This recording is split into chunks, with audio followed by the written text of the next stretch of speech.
Is it an audio podcast or a video? It is a video. It is a video. Okay, this face is okay. You're looking amazing as always. Okay, okay, fine. Great. So I really would like to say thank you firstly for accepting the invite to join me on this podcast. It's my honor to have you on this journey, and because you're someone I always want to, but I was just waiting for the right time. That's all. The pleasure always is on this all list. mine. It's my pleasure to be here. It's all mine. So, thank you so much for supporting my journey. I'm doing this as a tribute journey for ARR, sir, and I've been on it for 3 years now. And guest number 146, which is yourself. So thank you. And I also would like to apologize in advance if the podcast goes longer than an hour, because you have so much to talk about, and I just can't let you go away with. So just a little heads up for that. And now, before I jump into a whole lot of things, I have $1 million question for you. Picture with Amir Khan. What's cooking? No, that's just a friendly visit. Nothing is cooking. It's not a project. Right. I couldn't resist asking you. Sorry. So, PS should we consider it's fully done from all aspects? Oh yeah, it is done. Yeah. Right. Amazing. So, how are you celebrating success? Like, what's your way of celebrating with all the efforts that's been put into over the last so many years? To start with, 6 hours sleep every night. Maybe that's Right. the thing.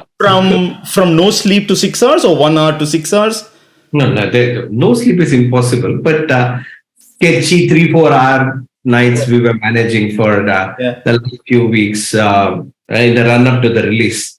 So I think it was first relief and recuperation. So yeah, and that's how we are celebrating. We've had many get-togethers. Yeah. Many actors have called the crew over. I mean, different departments have been invited to their homes. They've been given gifts.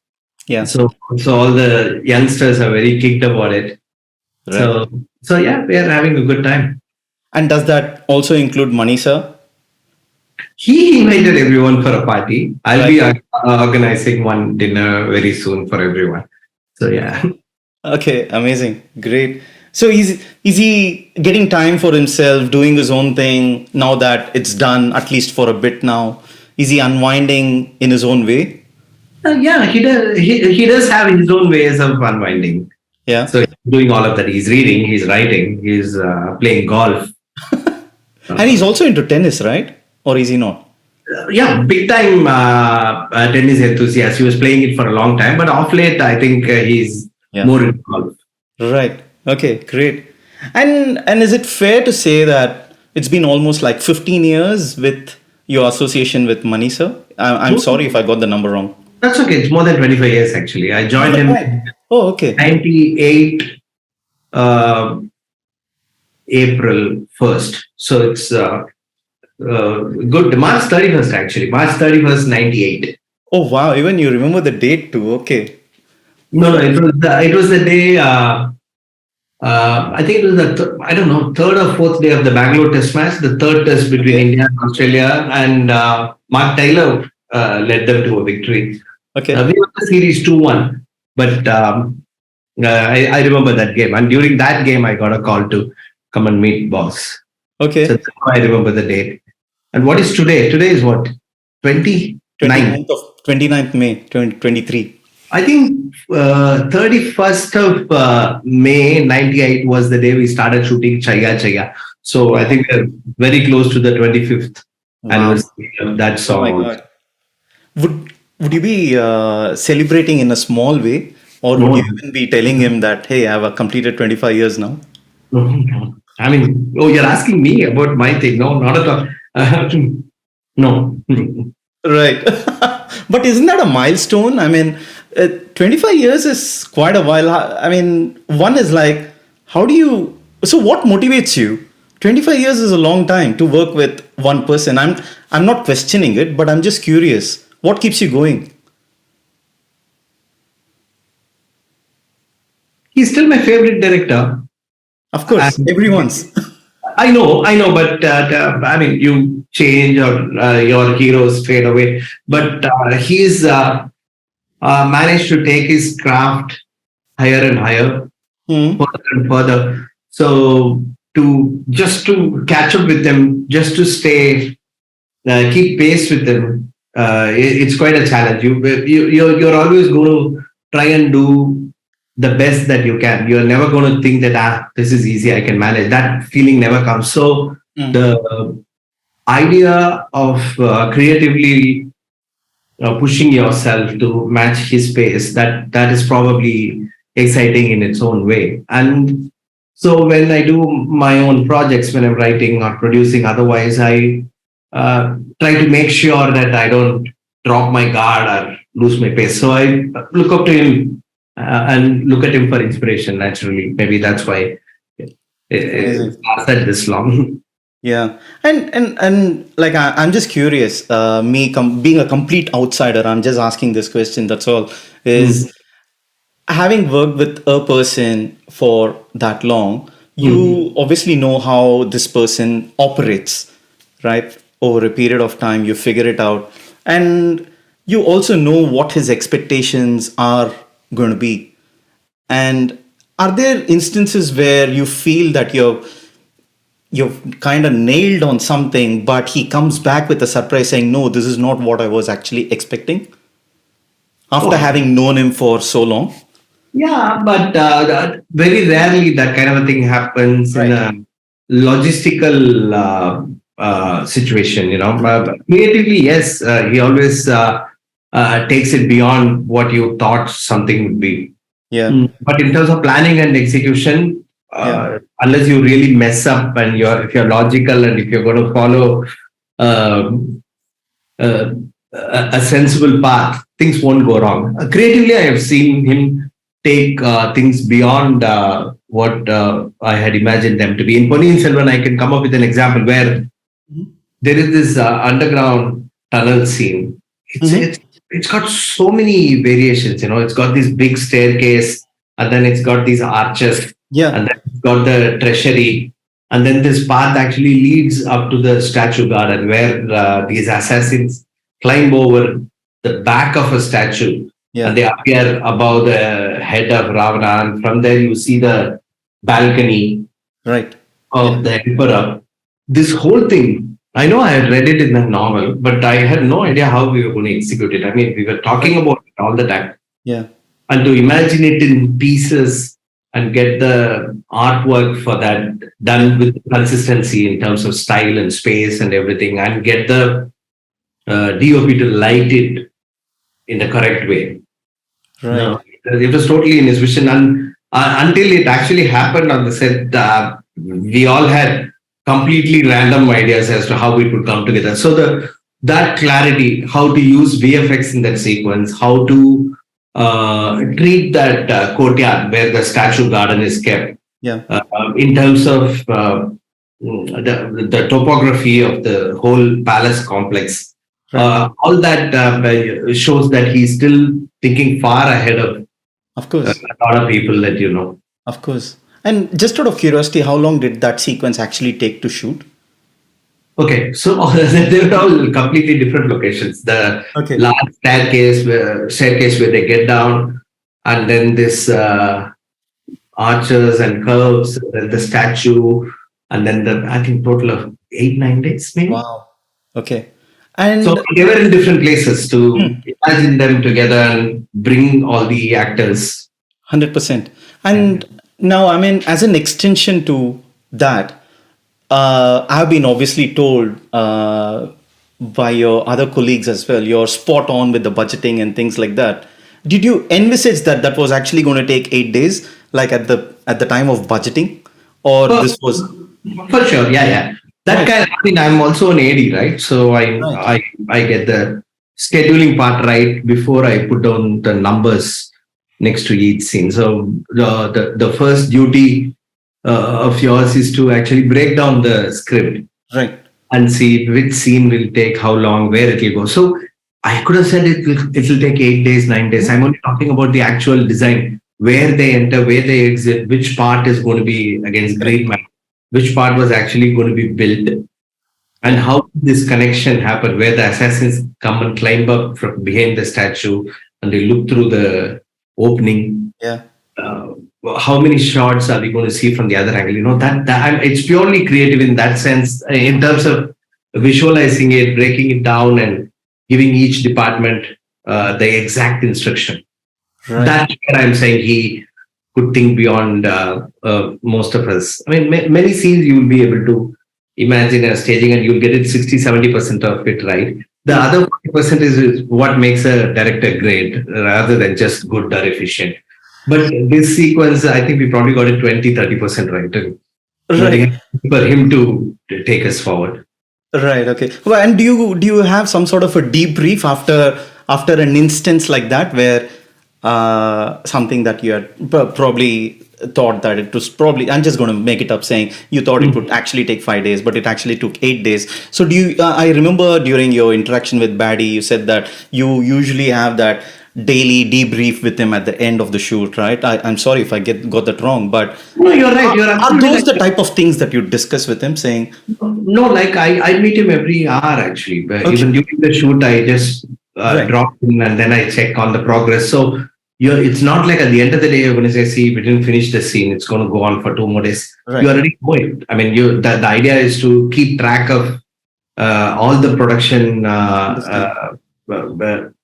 decisions and how they yield the result, so that you make sure you are taking the whole thing in the right direction. Right. Okay. And does he actually expect that kind of detail? I mean, in terms of, or the updates from yourself while being on the set, is that something for him to be aware about? Yeah, for sure. I mean, you have to remember that he's the producer of the film as well. As well, of course.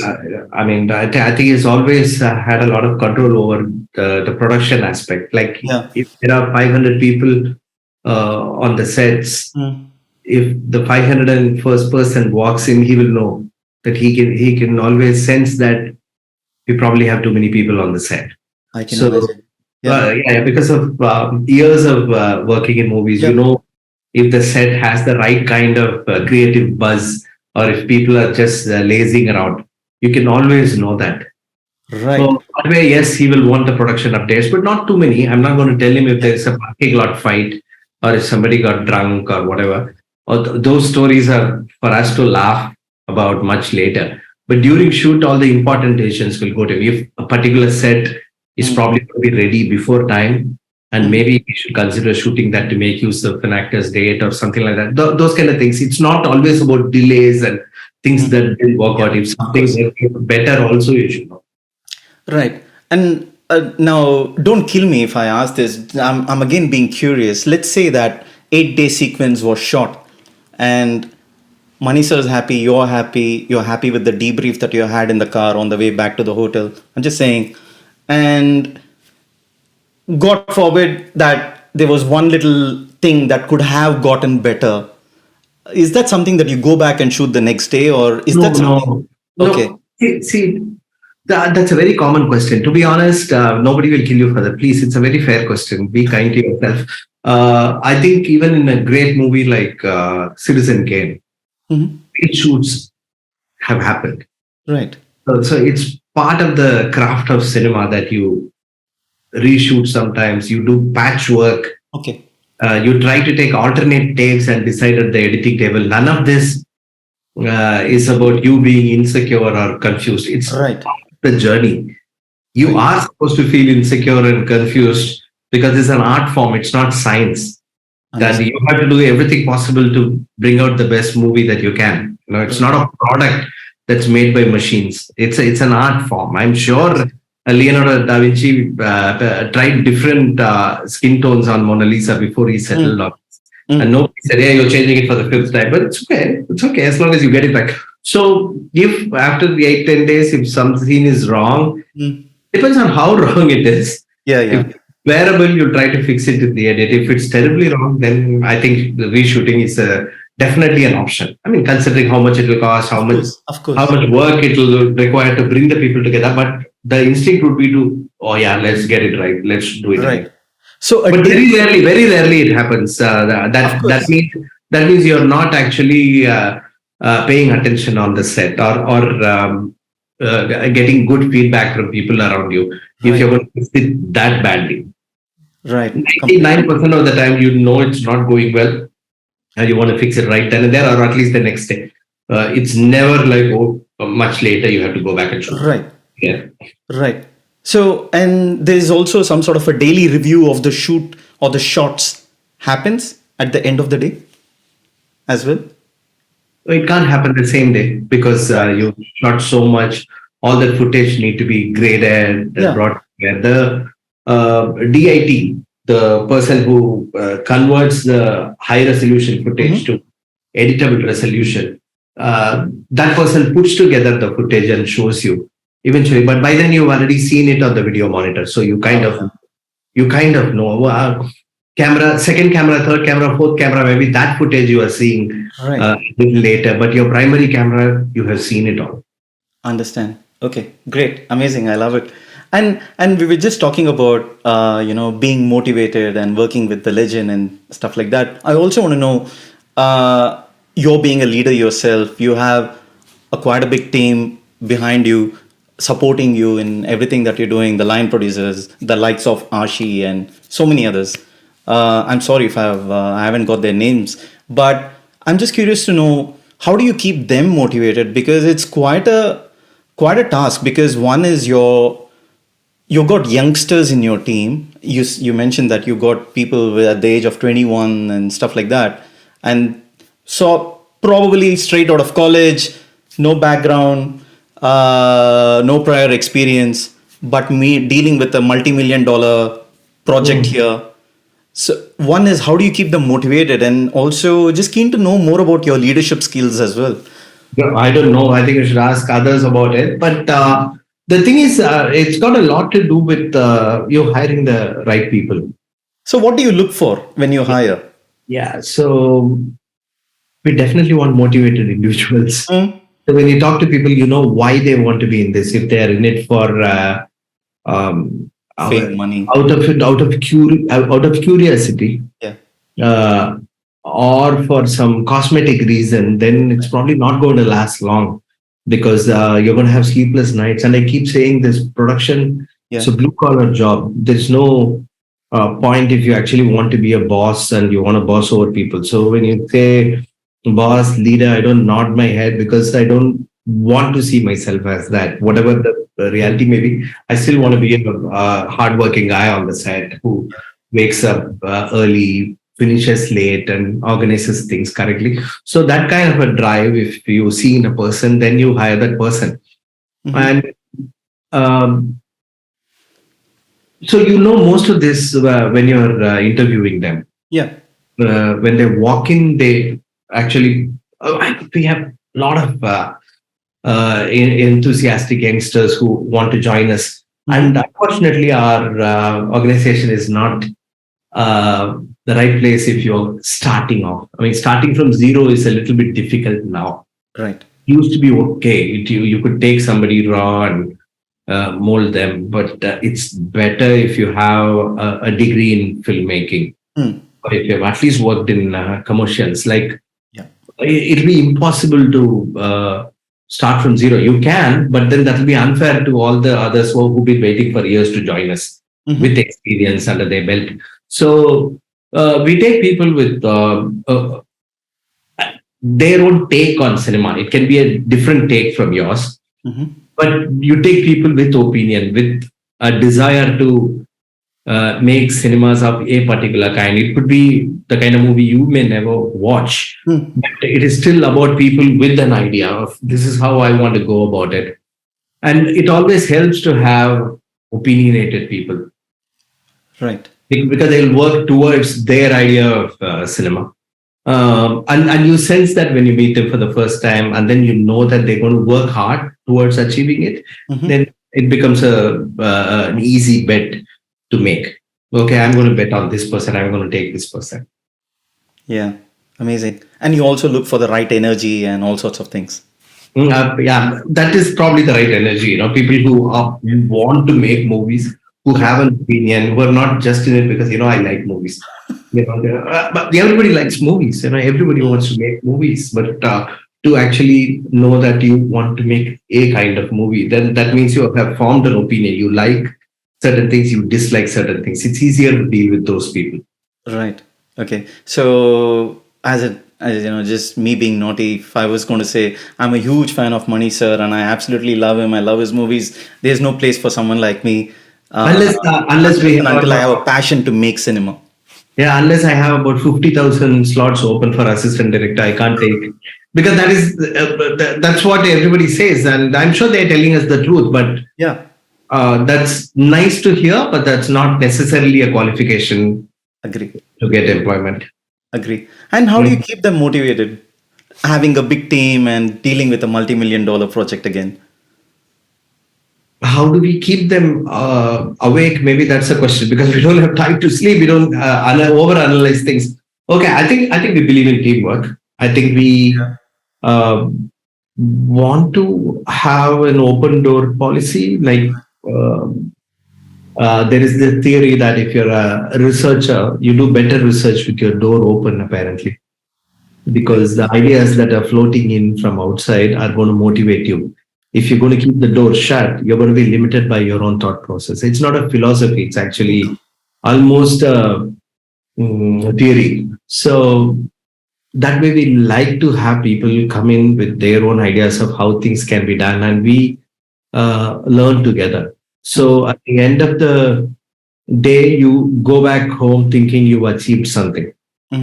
That you feel like you moved the big piece of rock from here to here. Okay, I'll come back tomorrow and move it further. So you create that sense of achievement, and you derive satisfaction from it, and that keeps you motivated. If you're going to think that it's kind of it's a drudgery, it's a day in and day out, you're going to do the same thing, then you might as well take up some other job, because you should feel like you've learned something, you've achieved something. Maybe that's what is keeping us motivated, because the challenges are new. Yeah. And each day makes you more alert.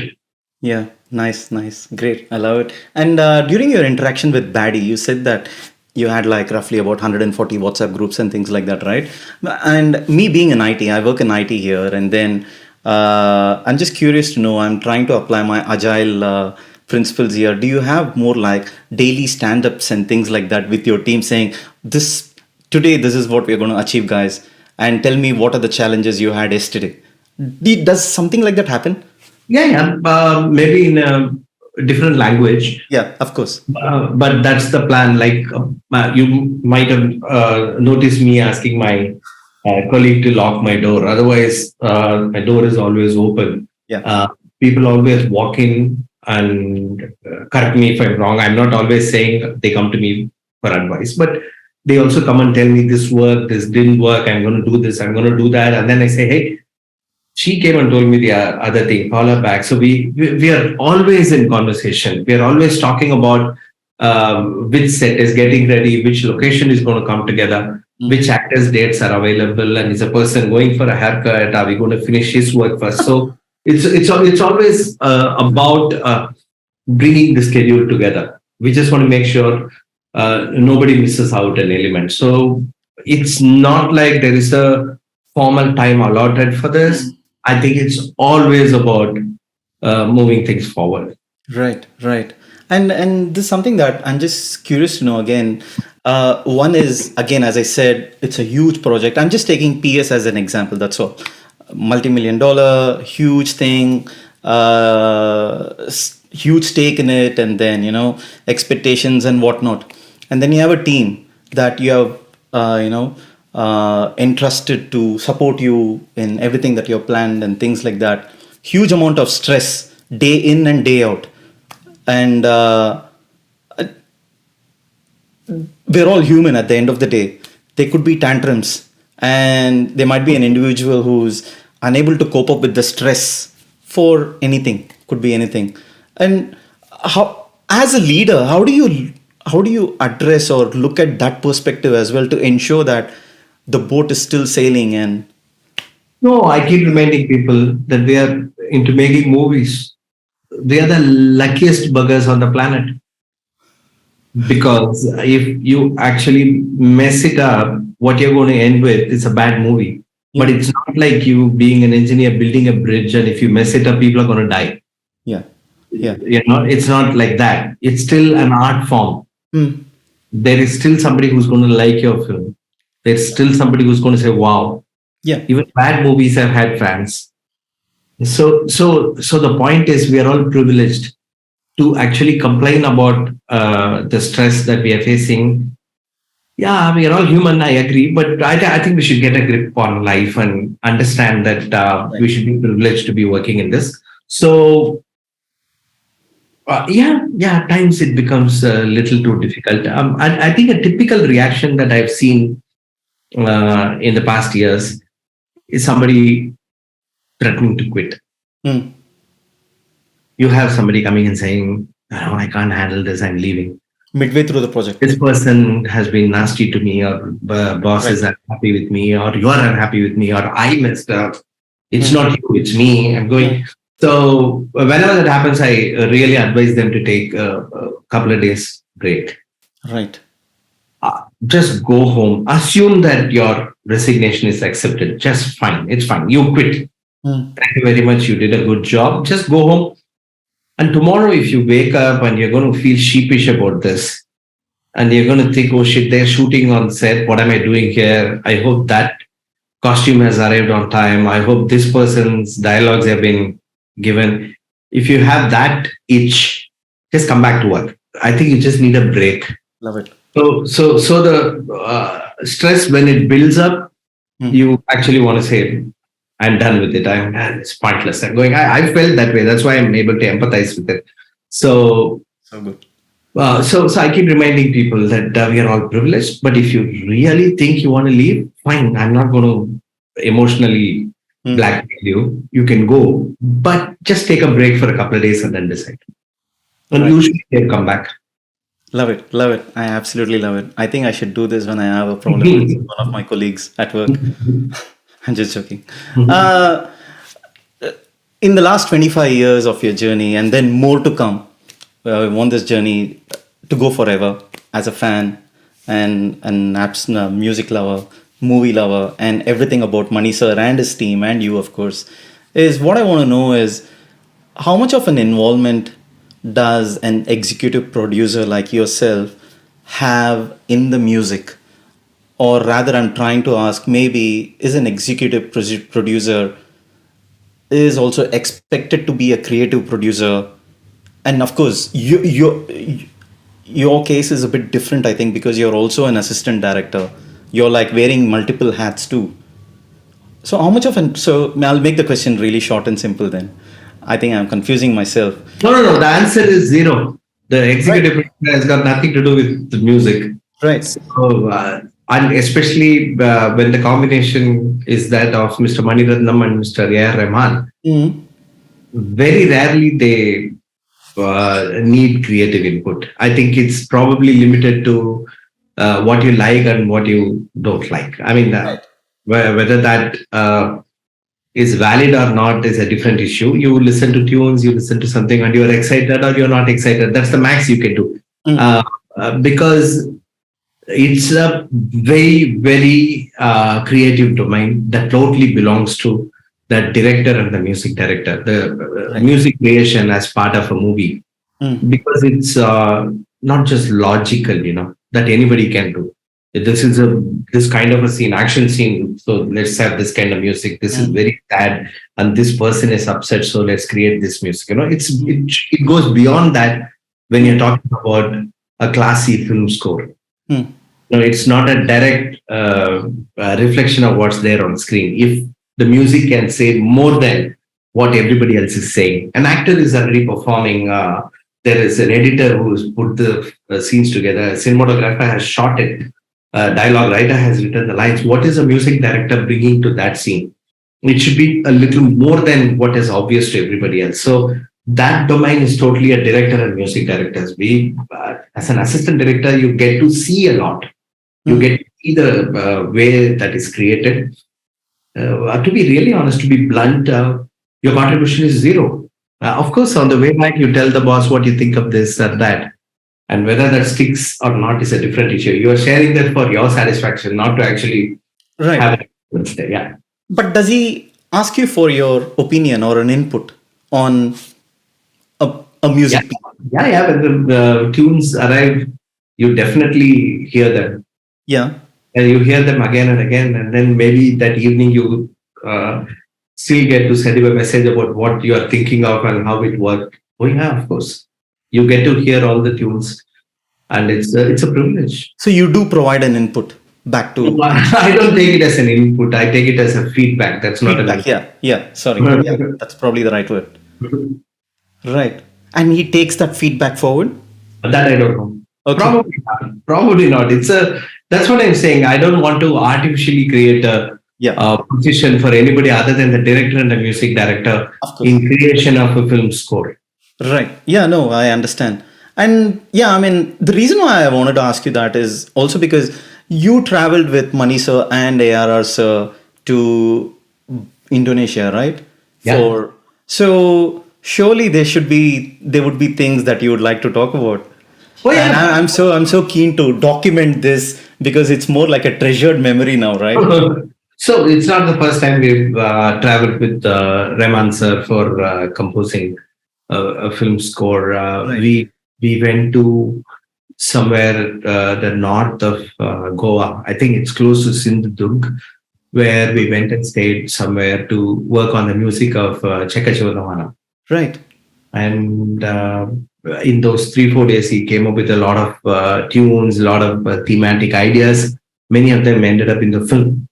Mm-hmm. So apparently they have done this before. Mr. Mani and Mr. Rahman went to Mauritius, probably for Bombay. So we have done this. And for Ponniyin Selvan, Mr. Rahman wanted to listen to 8th century, 9th century sounds. And there was no way we could do that naturally because there's no recording from those times.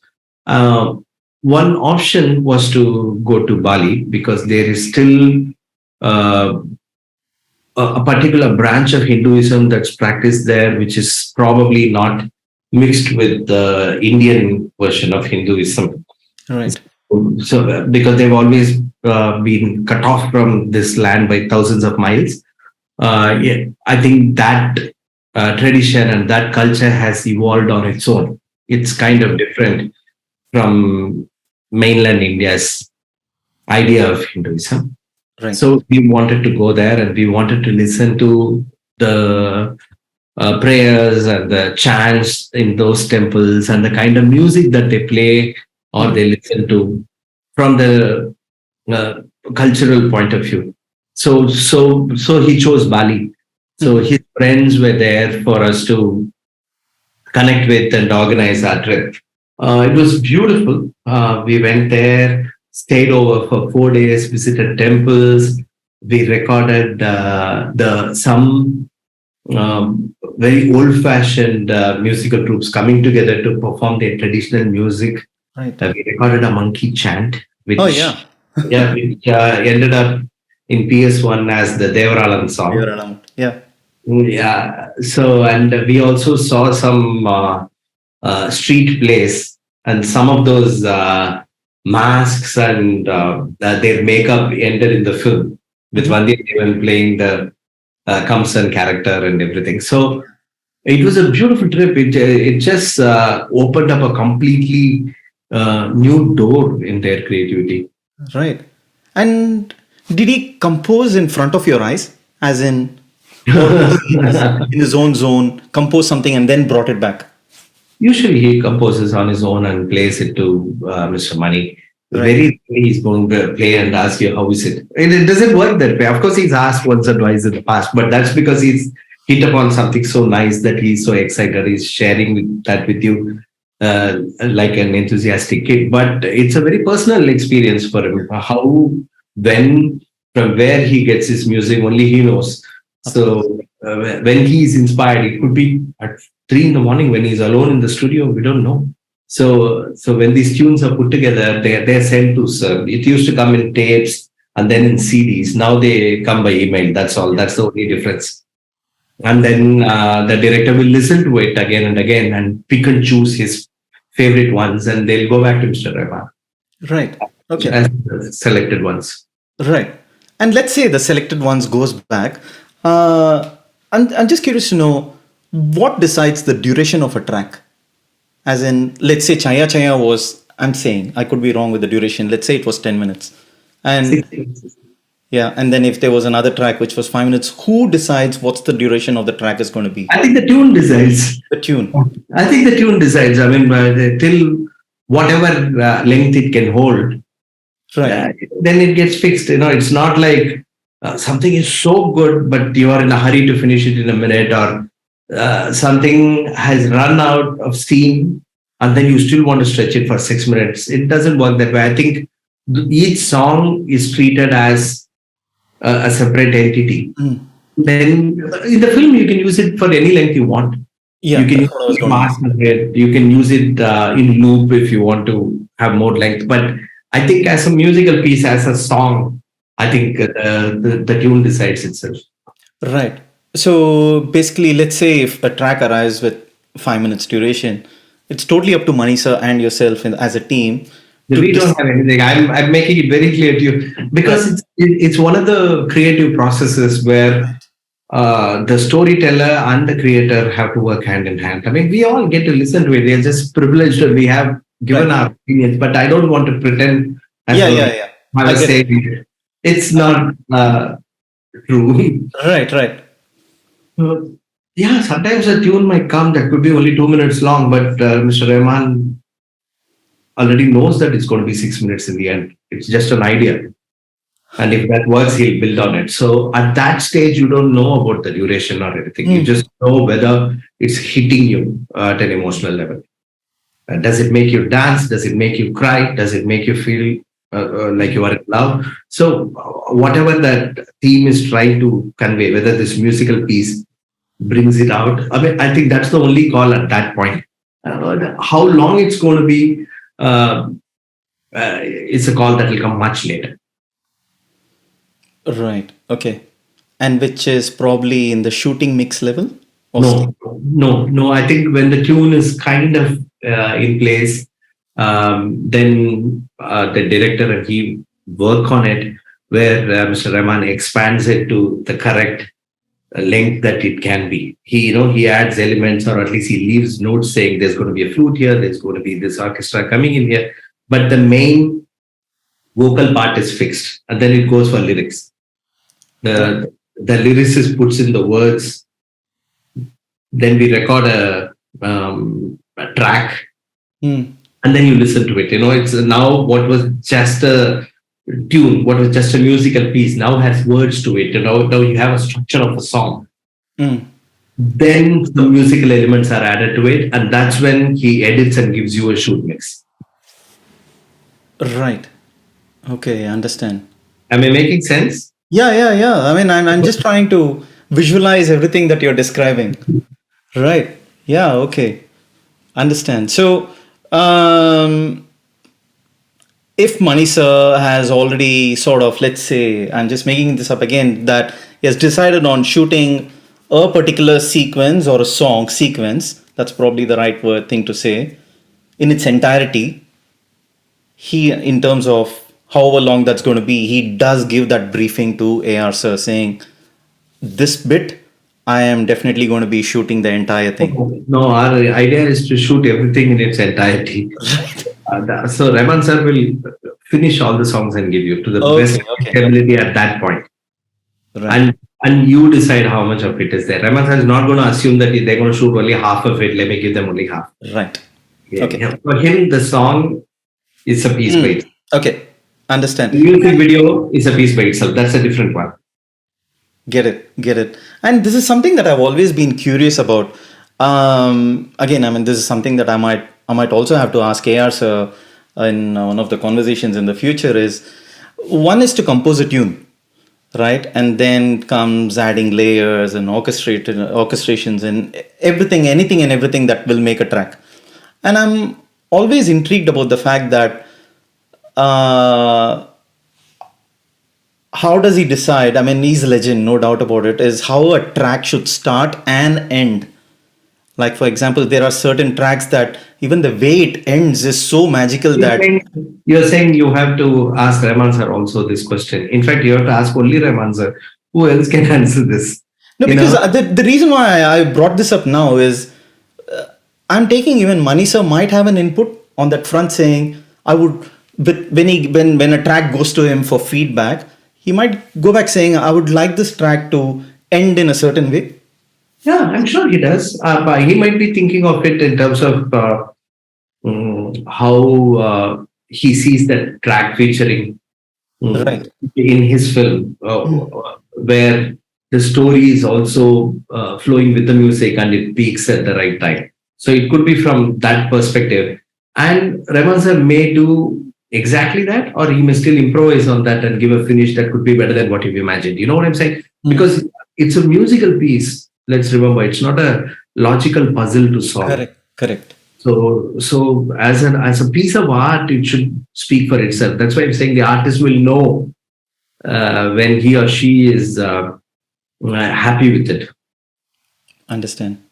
For sure. Yeah. Great. And then we've all been we still are part of this magical world that ARR sir has created.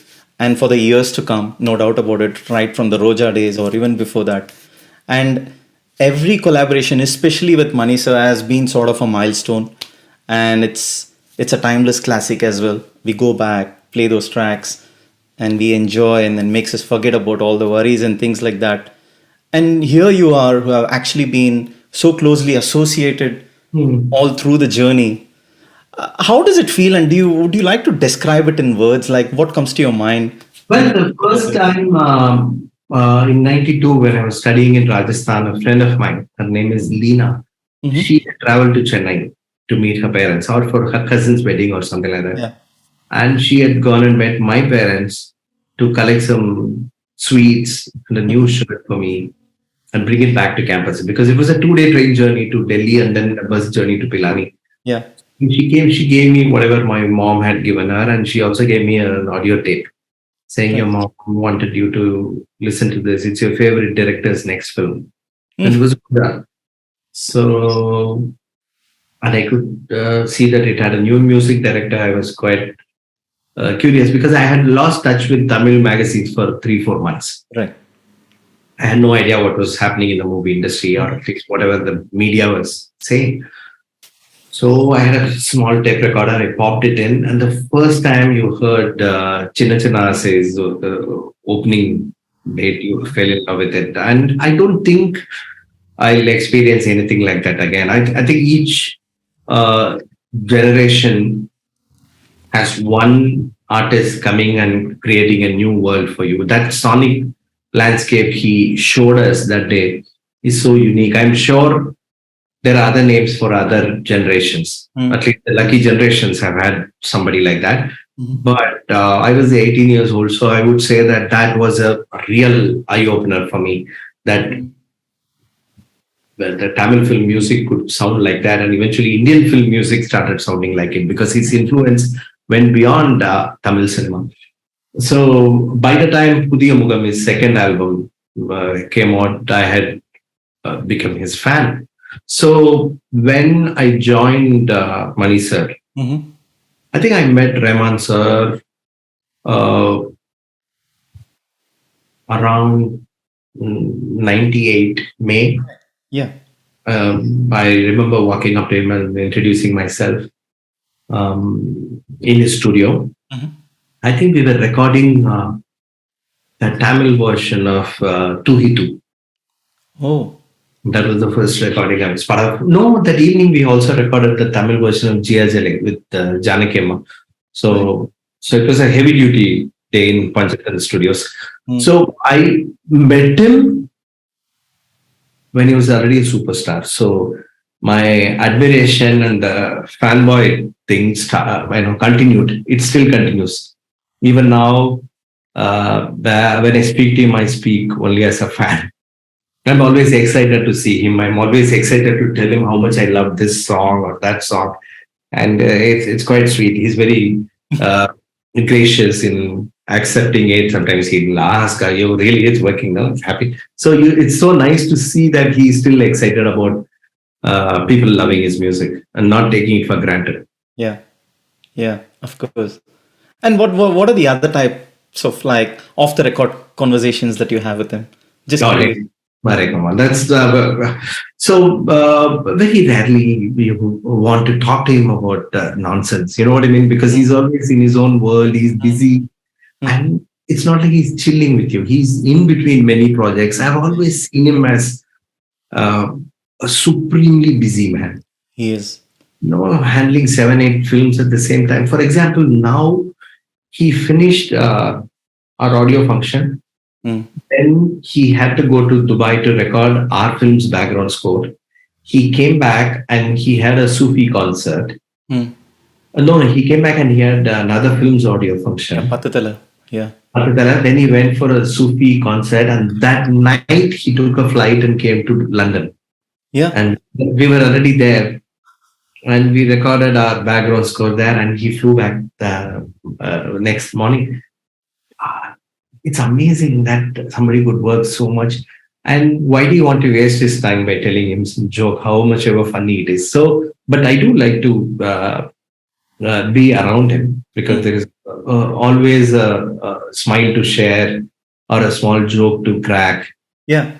And any of those jokes? No, I'm not going to tell you any of that. But I'm going to tell you about the fact that he was supremely happy and satisfied with the response of our film. Like I remember this conversation we had in the London hotel where we were staying at the reception, where we spent a few minutes, where he suddenly turned into a fan of Mr. Maniratnam's and not really the superstar Mr. A.R.Rahman.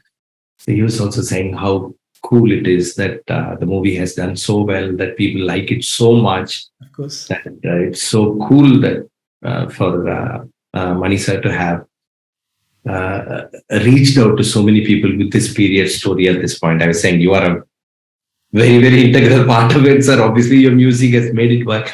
He was very casual about it. He was just dismissing it, and he was still harping on about how everyone has done such a good job. I remember seeing the sense of satisfaction and felt very good about it. Amazing. So good. And then having to work with him on the anthem, the promotional track, what was that like? So I had written a song in PS1 actually. Alarm was I had written that. But that I worked out of office with Mani sir, because Rahman sir was not in the country at that time, I think. Right. So, I think everything happened over email, whatever. This one was going on for a while. We couldn't crack it. We tried to, we couldn't crack it. The tune was there, but the lyrics weren't falling in place. And then Rahman sir decided to get it done in Hindi first. Maybe that will inspire us. So Gulzar Saab put the pen to paper. Then it kind of gave us an idea of where the song could go. And then he added the rap. And rap artists tried it in other languages, and it was good, but it was too metric and too very correct. Somewhere it didn't have the power of what was there in the tune. Right. Then you realize that a lot of that rapping has to do with offbeat phrases. Nothing was on beat. Don't ask me to explain. I'm not a musician. This is what the guys told me in the studio. That they were saying that's the difference between what Rahman sir had sung in the tune and what has come out later. Right. So when I started working on it, I think I was working on the lyrics for quite a few days actually. Okay. Alikadal was quick. Alikadal was 2 days probably. Right. And the song took close to 10 days. Because we wanted to go Senthamil, but we didn't want to go too hardcore Senthamil that it alienates everybody. Medini Yanganam, Manudam Mangina. It sounds like a tough one to say for others, but then it felt right. You know what I mean? Yeah, of course. Sounds normal. It's anybody can say. So we had to choose the words carefully. And then when the rap came up, I had the help of Nakul, who works with Rahman sir. Yeah. So Nakul and I were left alone in the studio. By around 10:30, 11, Rahman sir and Mani sir said, "You guys sort it out." So Nakul actually explained to me how the sandam goes, in the meter goes in the rap. And I requested him to use dummy words. He's Kannadiga, so I asked him to just put in whatever Kannada word that he would have. It doesn't have to mean anything. Right. Yeah. But for the kuril, nedil, and the stress and everything, and whether the phrase should finish with an or woo, just give me the equivalent Kannada word. I'll figure it out. So it was a 6-7 hour session of intense work between us. So, and luckily next morning we recorded the rap in Nakul's voice. He had done a great job. Yeah, he's a great guy and a great musician. So next day, Mani sir and Rahman sir told me that it worked for them and they were very happy about it. So it was quite nice that they didn't worry about it beyond a point. They knew it was in place and they knew it was flowing and they were happy with the lyrics. Right. Okay. And what inspires you, to write lyrics? Where do you seek inspiration from? I wish you could ask a lyricist who's written hundreds of songs. I find it too pretentious to talk about it with very little work. Especially, the tracks that you worked on, obviously, we are also glued to it. And so, very happy to hear that. Okay, what inspires me is probably, first of all, I like Tamil. I learned Tamil at a young age. My Tamil is stronger than my English or my Hindi or my Telugu. So I probably think in Tamil. I write better in Tamil, I think. And I'm a huge fan of Tamil film songs. So always like even Marudakasi, Pattukotte Kalyana Sundaram. I'm talking about all those dadas before Kannadasan and Wali also. So I've always liked Tamil film music with Ramanathan as the composer or Vishwanathan Ramurthy. I really love the songs from the 40s, 50s and 60s. I like the Tamil in those songs. Mm-hmm. So I always believe that a film lives longer with better songs in it. And because, let's take Baga Perivinait. You're going to remember Tarayam Bumurichu. Let's take Varumai Neram Singapore. You're going to remember Sipi Irukkudu Muttum Irukkudu. So I thought Tamil films songs had longer lives than the movies themselves. So I know if you write a good song, it's going to play in some radio station or in somebody's laptop 30, 40 years from now. And that's a good inspiration. That's a good thing to be aiming for. You want to leave something behind that is remembered. Yeah, it's a privilege. So amazing. And then do you go back and play do you go back and play the songs that you have written for? No, it's too embarrassing. I would rather listen to something. So you start to get critical about it, is it? Is that why? Not really, because you crack the code, so you probably don't enjoy it as much. You know what I mean? It's like working. So you want to move on. Okay. Yeah, you work in movies for years, at least for many months, and you're so enthusiastic and so committed to it that once the movie comes out and you have your 2-3 customary screenings, you very rarely see them again. You probably never will see it again because you cracked it. It's done. Right. Okay. But that's for the songs that you have. Also, that's what I'm saying. If that is the case for movies, that is the same for songs. Right. You work hard, you get it done, and when the song comes out, you listen to it again and again naturally for a while, and you of course. play with your friends until they start running away from you, and then at some point you're through. You listen to the other songs in the album. So what's your playlist like? I'm just curious. What's your daily playlist? Oh, it's very eclectic. I'm a big Eric Clapton fan. Right. I'm a big Led Zeppelin fan. Hmm. I love Queen. Okay. I love Elton John. So probably a lot of 70s rock music. Maybe that's what it is. In terms of film music, I love the work of, like I was saying, Ramanathan, Mm. Viswanathan Ramamurthy, and I love S.D. Burman's work, Mm-hmm. R.D. Burman, and then the 70s, 80s, Ilayaraja sir's music. Huge fan. So Right. it's quite eclectic, but predominantly, I like a lot of Rahman sir and Ilayaraja sir's work with S.P. Balasubramaniam in the lead. I mean, Mm-hmm. big fan. Mm-hmm. Mm-hmm. And Clapton, Zeppelin. Mm. Right.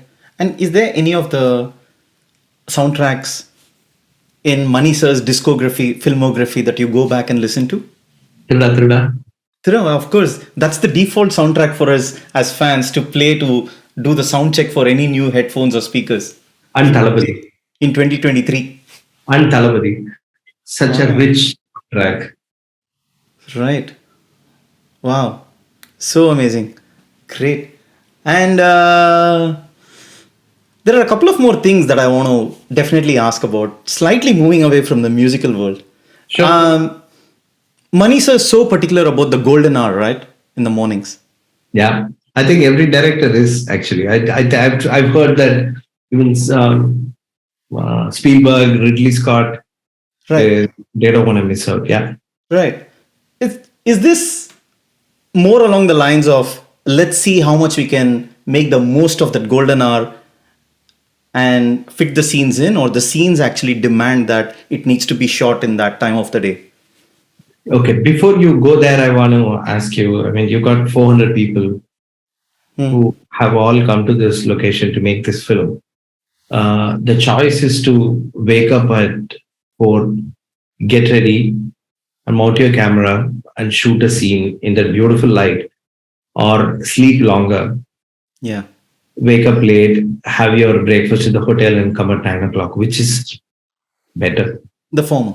Of course. Yeah, naturally. I mean, it was a rhetorical question. I didn't want to offend you by actually asking that question to you. So naturally, making the most of what is beautifully readily available only for a short time, it gives you a good start. Actually, you start shooting at the crack of dawn, Mhm. and by the time you finish the scene, it's still only like 7:30 in the morning. Yeah. You've really run helter skelter and pulled it off. Then you have your coffee and have your breakfast. You are already one scene down for the day. Imagine the kind of confidence and happiness that's going to give you for the rest of the day. So when you're scheduling it, see, naturally a movie will have 70% day scenes and 30% night scenes. Yeah. Most of the stories are like that, unless it's a thriller where it's set mostly in the nights. Yeah. Now that's a very random number. Don't ask me where it No, came. yeah, up. of course. Yeah. So every day you have day scenes. Mm. Some of them will naturally fit into the morning golden hour thing. It could be with the heroine. It could be a romantic scene. It's meant to be a bike ride, or it's Yeah. meant to be an emotional conversation. That light can make most scenes work anyway. So yeah. Of course. Of course. And every project that you have worked on, you'd have had learnings to take from each of those, right? And I take it you'd obviously applied some of those learnings on Ponniyin Selvan as well. But Ponniyin Selvan itself is a one-of-a-kind movie where not necessarily the learnings from the previous movies could actually apply. So I'm just curious to know, I mean, there would have been things where you'd have probably had to discover as you go, right? Because of the kind of movie that you're making. I think Ponniyin Selvan came in 2 parts. So something we learned about movies through Ponniyin Selvan is actually about ourselves. For example, we were so wound up and so prepared. You remember the 2003 World Cup when India played Australia in the finals? Do you remember that? I'm actually not a cricket fan, but it's out of my head. Okay. So what happened in that game was India really wanted to come out fighting, that we ended up giving too many runs in the beginning. Australia got to a meta start. Sometimes when you're over prepared, you can do that, right? Yeah. So what happened was we were so focused on making PS1 that at the end of PS1, we all felt a bit low. Mm. It's like what? This is then the biggest lesson that I learned from it was that however big, however difficult a film can be, it's just a film again. You have to move on. It's not something you can hold on to forever, even if it is Ponniyin Selvan, even if it is Kalki's magnum opus. You know what I mean? The minute the film is out of your hands, it's out of your hands. It's not yours anymore.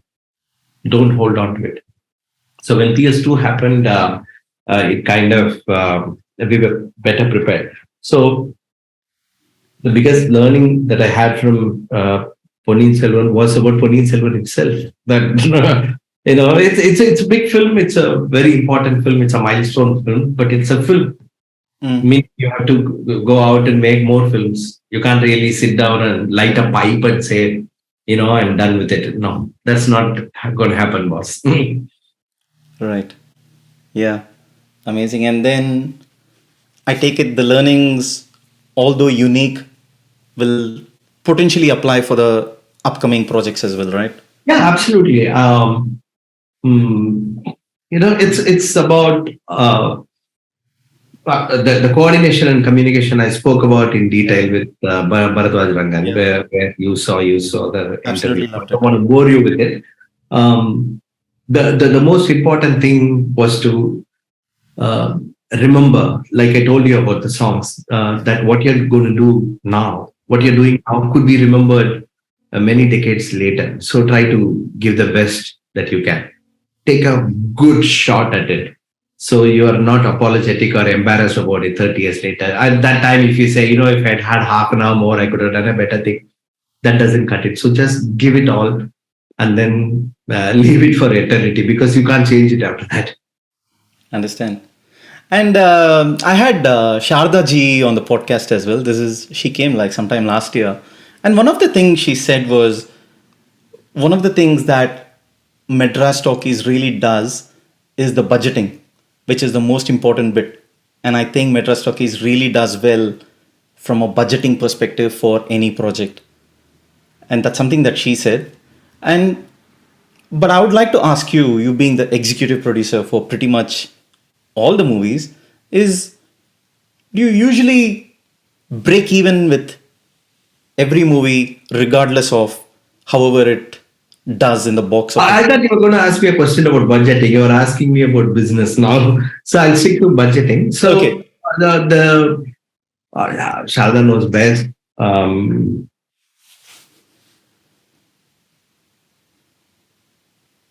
I think a couple of important things you keep in mind when you're budgeting is to be very methodical, that you don't make up numbers. You actually inquire and put them down, even if you're going to do it for the 10th time in the same year. Things might have changed. Some union rule might have changed. Some location cost would have gone down or gone up.